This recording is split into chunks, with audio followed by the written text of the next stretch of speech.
1, 2, 3, 4.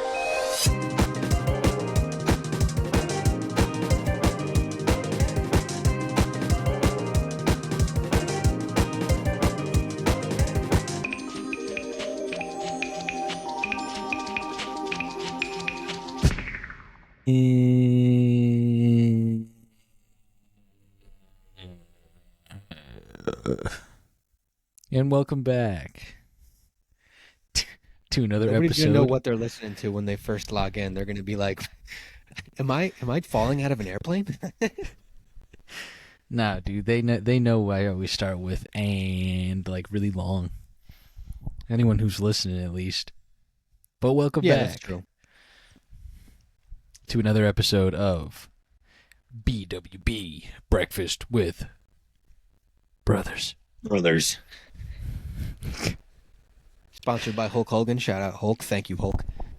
And with that in mind, would love to just have a quick second to appreciate all the viewers that are listening. Like Ian said, even though there aren't a lot of listeners, for those of you that do tune in and check us out, we love you guys. Thank you so much for sticking with us.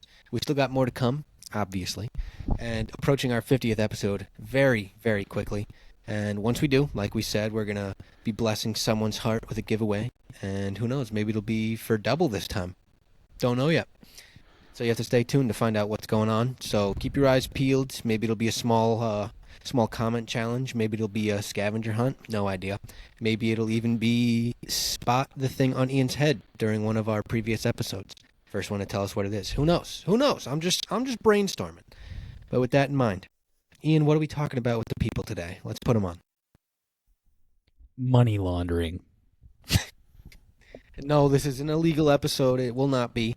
We're just talking about our potential thoughts and conspiracies and theories about money laundering and who's doing it where, I guess. But no, so I guess, Ian, open up the floor. I'd love to hear your thought on what it is and how they're keeping it under our noses. Or under their noses? Under our noses? Well, for those that don't know what money laundering is, it's really just a way to, like, you earn any cash illegally, like whether it's selling drugs, like something that you don't want taxed in the sense of like, money, like paid off the books in this sense as well. Like if you're working a job and someone says you're working off books, you're not getting taxed for anything. You're usually getting paid cash, so on and so forth. So however you earn that money, money laundering is mainly just putting it into circulation through another means that will make it seem less suspicious or in the essence of evading the tax of your money that you had earned in that sense, whether it be illegally or how I explained it before. So on and so forth. It's just a way to clean your money, really. And again, hopefully those listening aren't trying to find ways to launder their money. Now, mind you, it is an illegal practice. You will definitely go to jail if you try to money launder and get caught. But yes, like Ian was saying, the idea is being able to cook your books in a way that is unnoticeable. And the best people can do it with a lot of different businesses and practices. And in this case, Ian and I were thinking about some establishments that make the perfect place to launder money. Some and fine now, establishments. for sure if they're actually doing the laundering, of course. But we just know of some places where it's like it feels obvious, and a lot of people can see right through it. But it also becomes a matter of them being able to hide it and cover it up so well, to the point where people aren't batting an eye because it's just like, oh well. Too much of a hassle to go through legal battles, or maybe it's something that can't be easily proven, which again yields a lot of time and money and resources to be able to attack them and stuff like that. So, like Right. Ian's doing, it's all a matter of the direction you attack your scheme. And again, we're not trying to teach anybody, but it's just funny to think about, people that are manipulating this system into their advantage. And of course, again, this is illegal. Please don't think that we're trying to endorse illegal money-making activities, or in this case, not money-making, but money traceable, hiding the trace type thing, I guess you could say. But Ian, would love to hear your first your first business that you thought and looked at, and you're like, oh yeah, they're definitely washing money there. Well, you always got the number one is usually laundromats. Mm. Most seedy laundromats, or even the nice ones for that matter. Most times, in the sense of cleaning your money, that is just ironic in every sense. Yeah, Um, seriously. but yeah, laundromats are a huge one because one, it's extremely easy in the sense of a business to start one up. Um, because most times you can usually always buy like an old laundromat, fix up a couple of machines, and then make your money back within, I don't know, within half a year. If you're lucky, if you're in the right spot, so on and so forth. If you're laundering money through it, um, then obviously you got money to back up what you're spending and paying for. Um, because obviously you're going to have the money to do so if you're trying to hide it.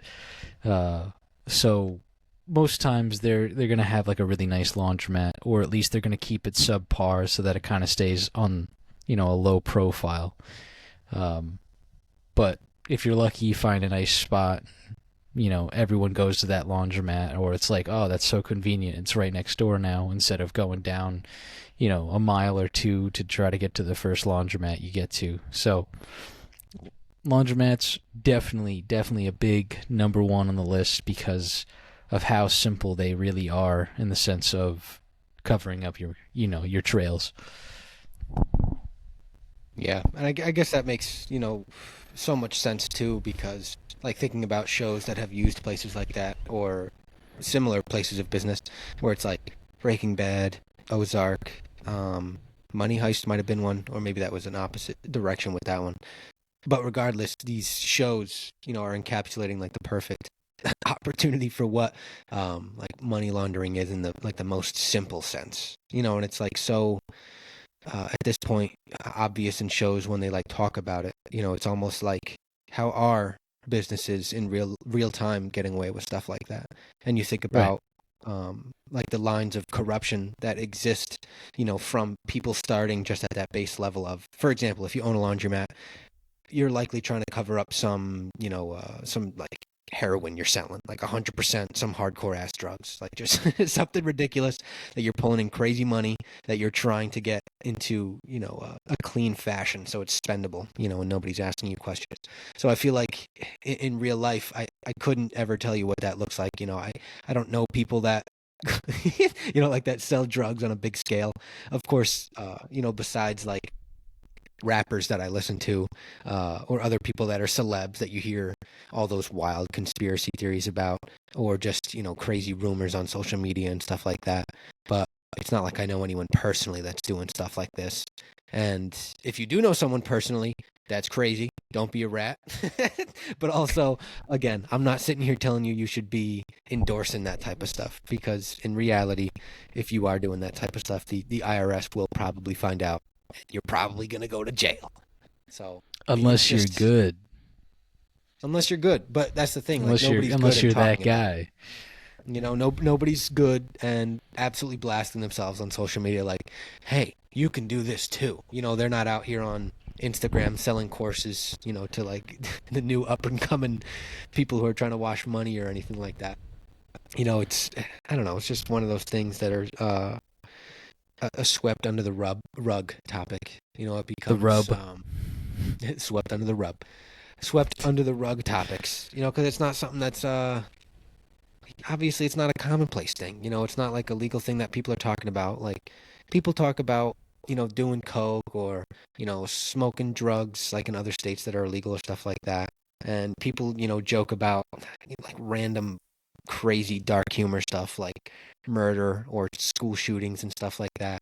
And all that stuff, it's just almost getting to the point where people are becoming conditioned into hearing it, where it's just like, oh yeah, no big deal.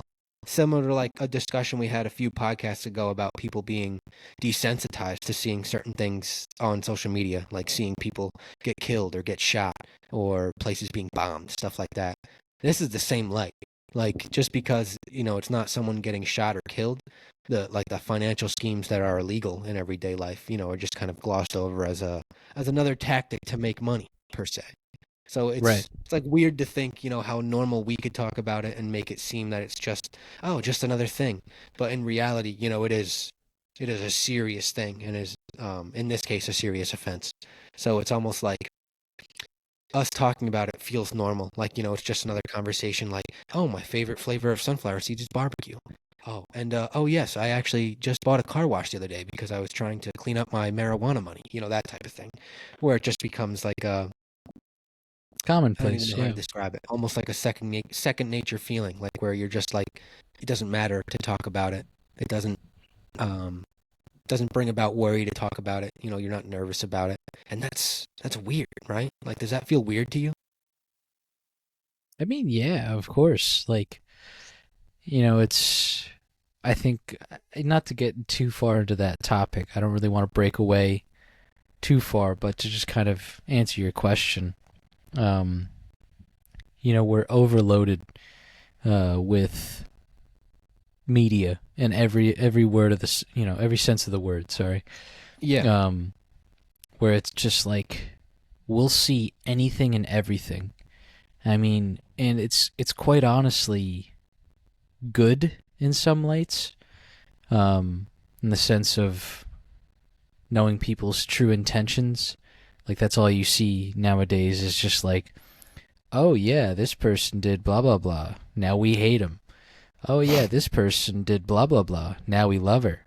Oh, this person did blah blah blah.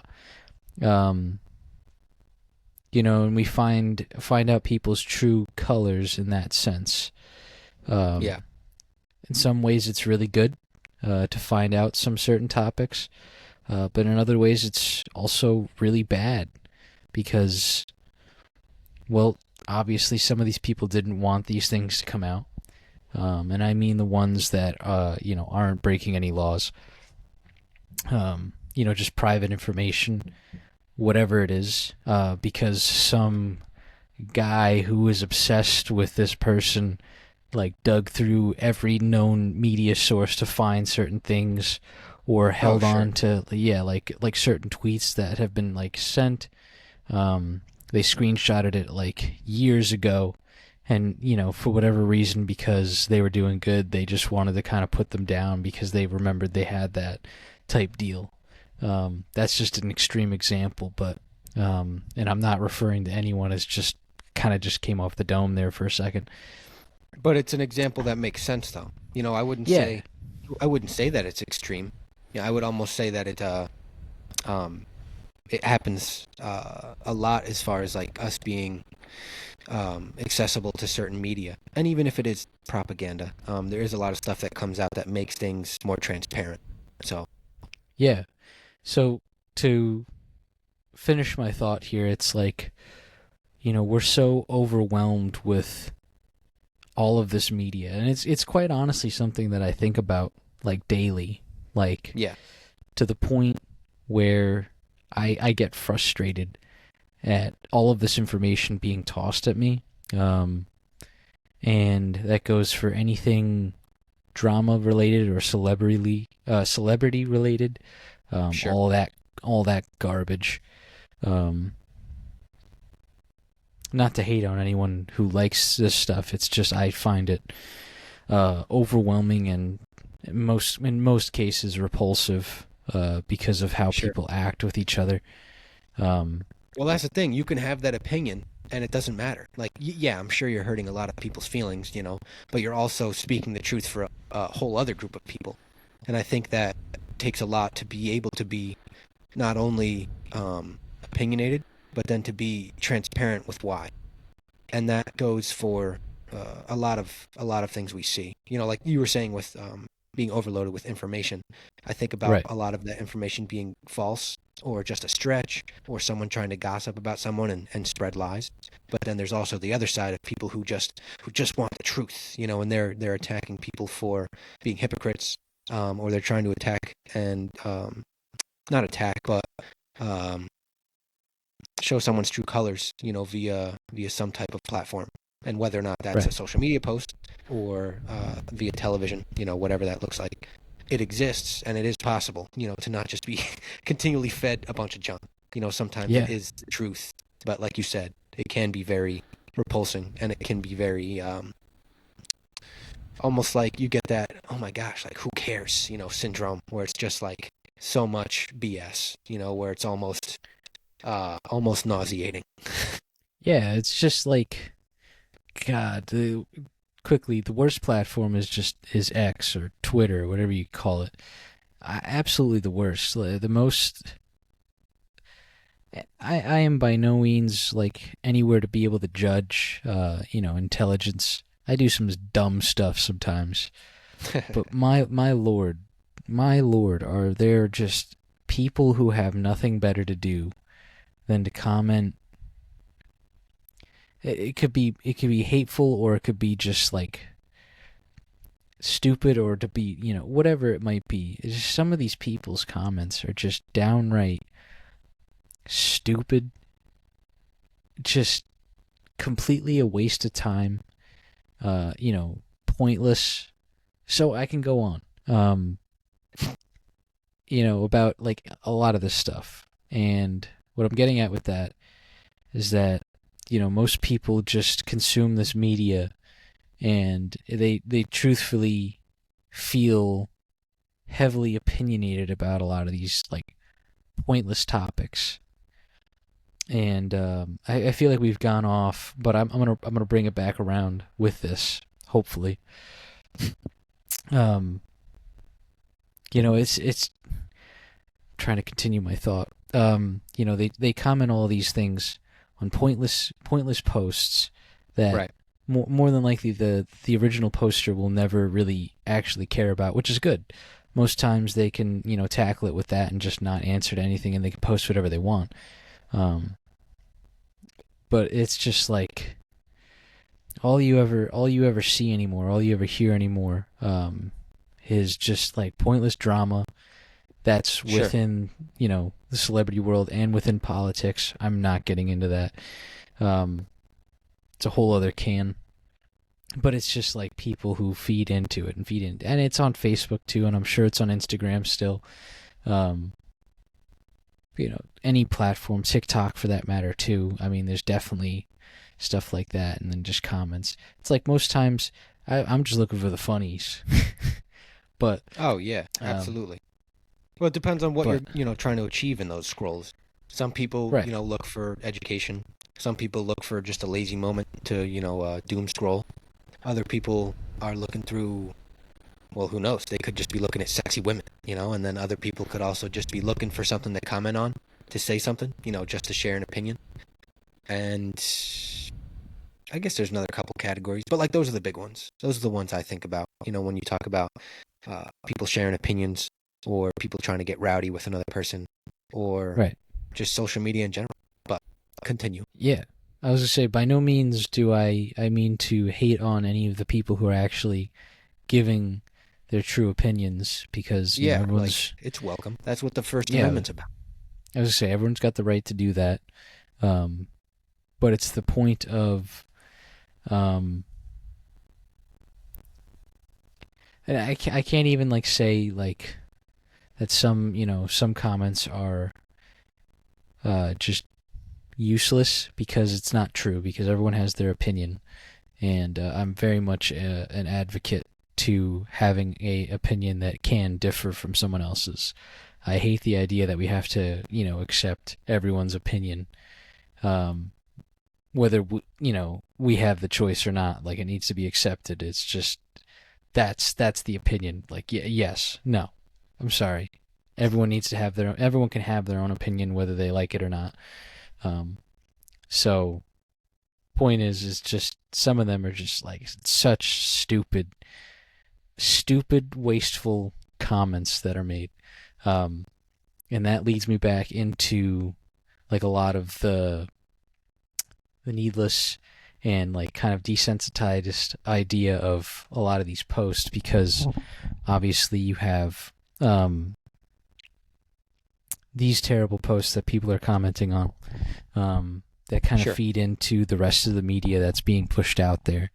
And it's kind of, it's kind of like a push from a lot of these sites, or I guess social media sites, to I think they want us to be desensitized to a lot of this stuff because then we can just get used to the idea of being in a constant state of chaos. Oh, I'm sure of it. But that can be another topic. We won't delve into that, but I think that's truly what's going on. And finally, to get to your point of being like, desensitized from the idea of money laundering, being that it's such a, it's a very illegal thing, obviously. But to you and me right now, we're talking casually about money laundering and making jokes about it. Obviously we understand the consequences. And when it comes to things we might view online, I'm sure, we still are like, oh my God, like what the hell did I watch if we come across something Yeah, right. in that manner. But there's like this curiosity, and I think we talked about this a couple episodes ago too with that topic, like a curiosity of what happened or what is happening with maybe some of those more gruesome ones as an example. But I guess a curiosity of the human mind is to know how something's happening, how something's working, what's going on with this situation. Yeah, that's a great point. So within that, you become a little more desensitized even as you learn it. So while something like money laundering is highly illegal, once you begin to like kind of look into it and you think about it, and it's like, okay, well, in comparison to a lot of other crimes, it's fairly small, unless what you're laundering in the sense of, like, if you're getting money from selling drugs, then obviously that has other consequences. But let's say someone just started a small business because they're only getting paid off the books at their one job they work, just so they can kind of clean up the money and make it back through a, I'm just giving an example, maybe like, I don't know, like a small, like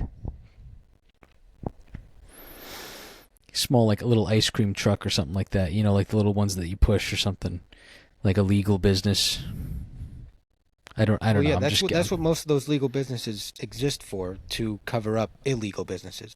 That's the whole reason for money laundering, is so that these people who sell drugs, or it doesn't even have to be drugs. It could be a whole litany of other illegal goods. It could just be, I was hitman, or it could also be, I'm trying to think of what else. People just collecting fake checks, Bitcoin scams, stuff like that. Things that aren't allowed, via the SEC and their regulations and stuff like that. And then you also have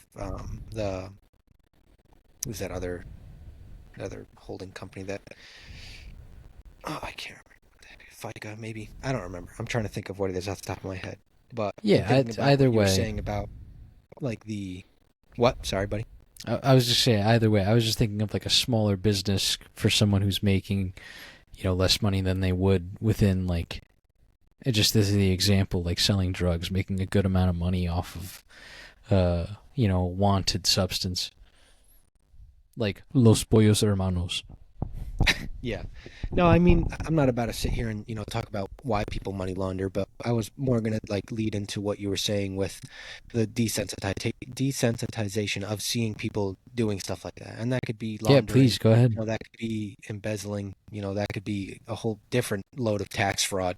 But I think the one big thing that I wanted to touch on was the fact that people are committing tax fraud because they aren't being able to pull enough from certain businesses.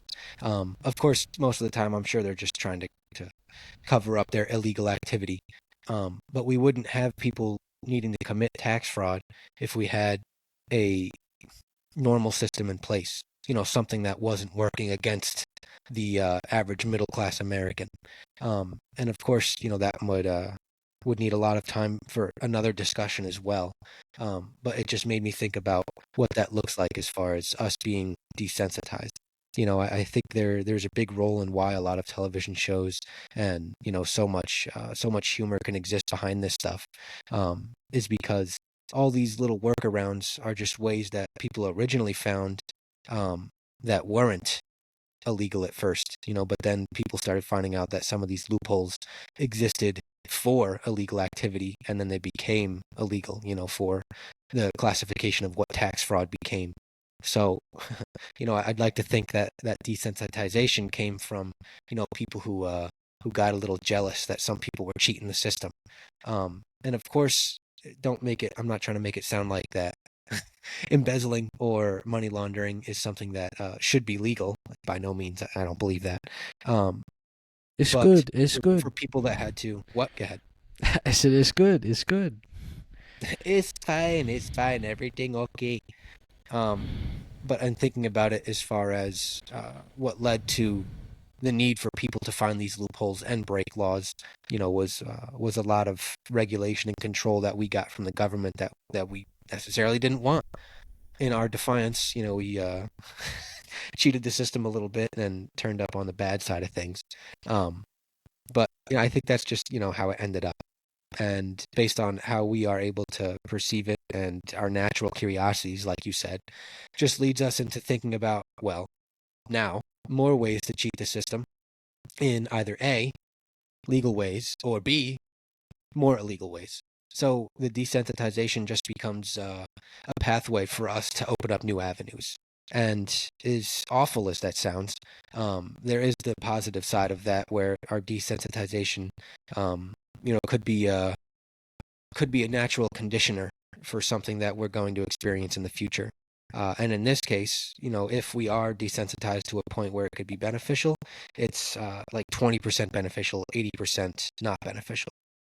All the screen time that we continually, build up into our daily regimens, being able to see, like we were saying earlier, people being shot or killed, and that becoming commonplace. Even with pornography, that becoming, a big piece of people's lives that used to not be something so rampant, but now has, been just easily getting thrown across the board as something that's more normalized. So I don't know, it's not just those three things alone that are desensitizing. But as I was getting into the positive side of it, could necessarily lead us into being able to understand more complex loopholes or cheat codes in the future, that, who knows, might be able to help us, defend ourselves from the future of scamming, the future of governmental regulation, the future of propaganda and fake news. So yes, as much as I sit on the side of desensitization being this awful thing for society, it also is having a potential positive grooming effect on us. Now, I don't know. I'd love to hear, your thought in like my direction, but that's a pretty deep choice, and it only came from money laundering, because I think that's one thing that, we could joke about what happens in certain businesses, and oh yeah, I saw this mattress place down the road, like there's no way they make this much money a year, etc. But also, all of it exists in real time, like in the background, and what that looks like in our experiences in daily life is different for every person. So yeah, I don't know. What do you got? I don't know. You kind of touched upon like a lot of, I should say, a good portion of kind of the topic. I know I touched a lot on my initial thought of like everything we kind of were going for with desensitization. Sorry, I'm tired.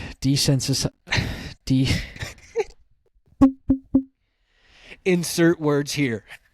Desensitization. Nice.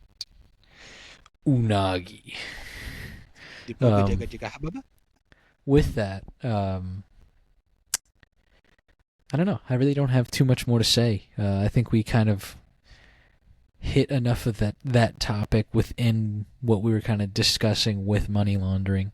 I think I agree with your thought that there's probably new routes that will open up for protection for ourselves and our own minds against the mass overload of desensitization.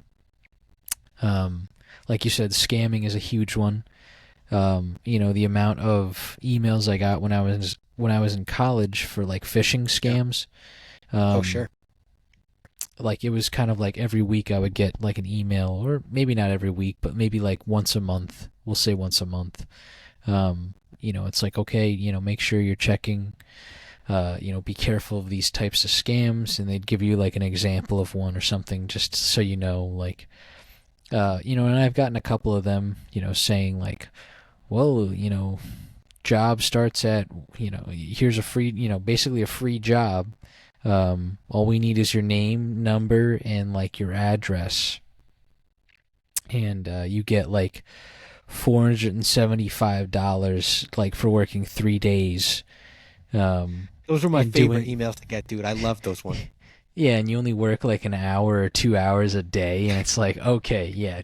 So let's see, let's add that up. 2, 4, 6, 6 hours, I six always hours in send a all my week. information, even my social security number, every time. They never asked for that, and I was quite surprised they didn't ask for more like information. Obviously, your name, number, and your address are not good to be just handed out, but No, no, no, um, none.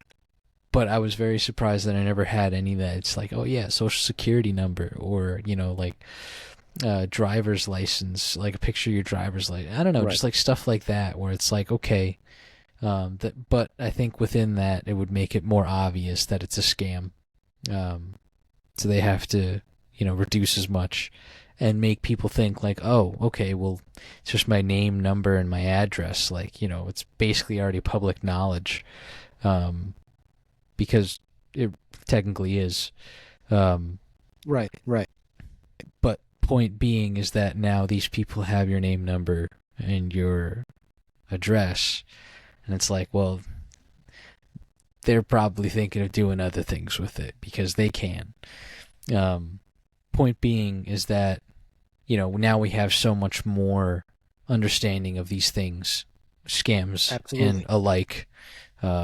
So I'm sure as time goes on, we'll learn how to combat these things better, or at least in the sense of maneuvering through these topics and these ordeals, such as our example of money laundering. Better routes to either find them, or better routes to be able to, in the simplest sense, if for someone that might work off the books as more of a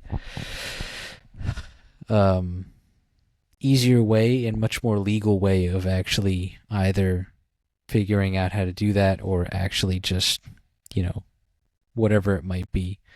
Obviously I'm not promoting money laundering, but in the sense of, quick cash off the books, you just helped your buddy with like a day of work, whatever it might be. I'm just giving stupid examples that don't really make sense, but you get what I mean.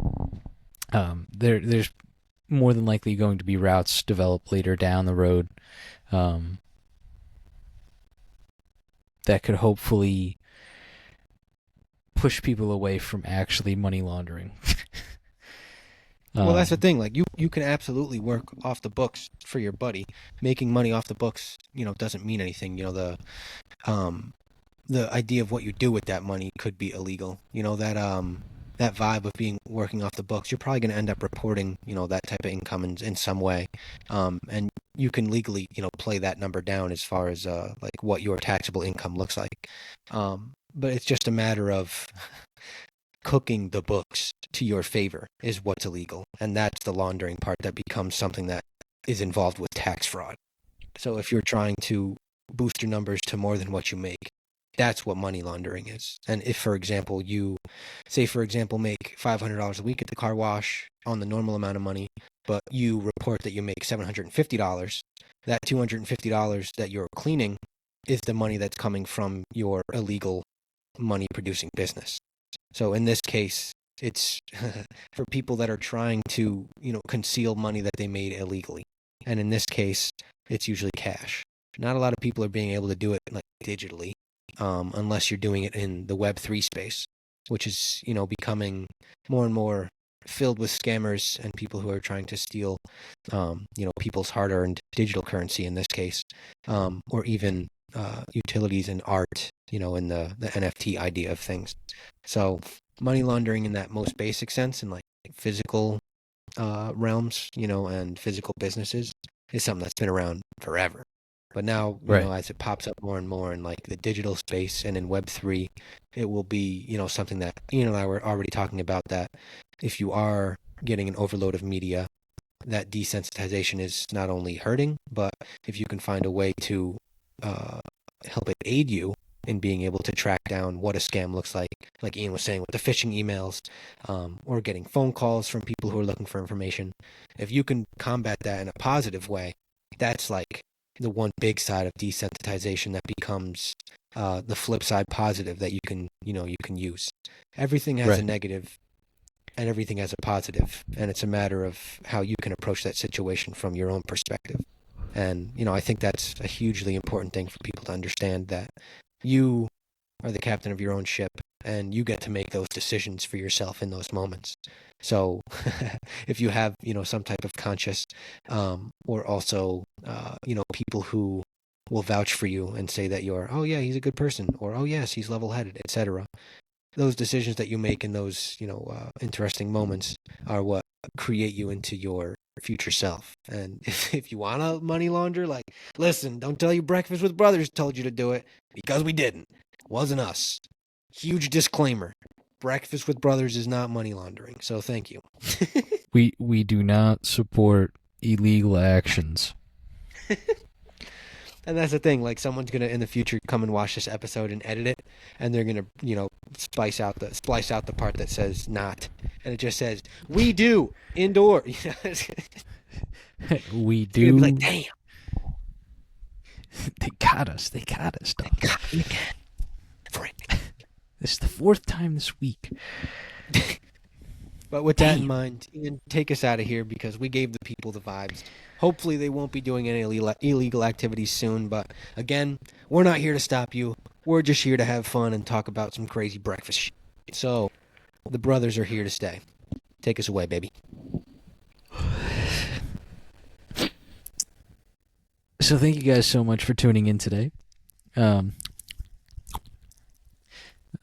right, that's enough. Thank you guys so much for tuning in today. We hope you enjoyed our little discussion. As always, check us out on YouTube. Give us a subscribe over there.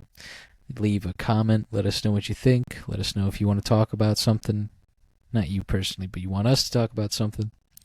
Any topics you guys have, anything you want to say, you want to call us ugly, cool. Write it down in the comments. Let us know. Check us out on Spotify. Give us a follow over there. Make sure to download some of our episodes so you can listen on the go. And as always, we'll catch you guys on the flippy flop. Peace.